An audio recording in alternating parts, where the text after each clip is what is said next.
कहानी की शुरुआत तंजीरो नाम के एक लड़के से होती है जो भारी बर्फबारी के बीच कोयला बेचने शहर जा रहा होता है। उसकी माँ उसे रोकते हुए कहती है कि इतनी बर्फ में जाना खतरनाक हो सकता है।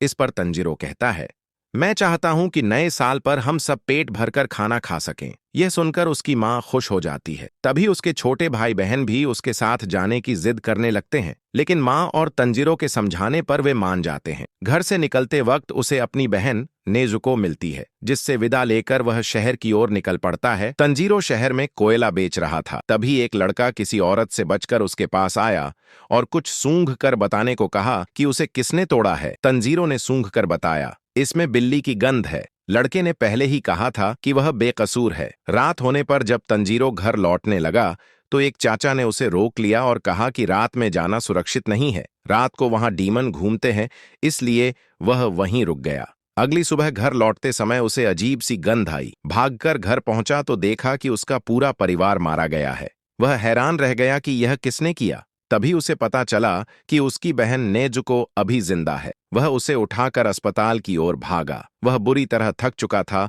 और उसकी सांस फूल रही थी। तभी नेजुको एक डीमन में बदल गई और उस दौरान वे दोनों पहाड़ से नीचे गिर गए। पहाड़ के नीचे नेजुको ने तंजीरो पर हमला कर दिया। तंजीरो ने उसे शांत करने की कोशिश की, जिससे नेजुको रोने लगी। तभी अचानक एक तलवारबाज वहां आया और नेजुको को मारने लगा। तंजीरो ने उसे बचाने के लिए उस आदमी से लड़ाई की, लेकिन वह हार कर बेहोश हो गया।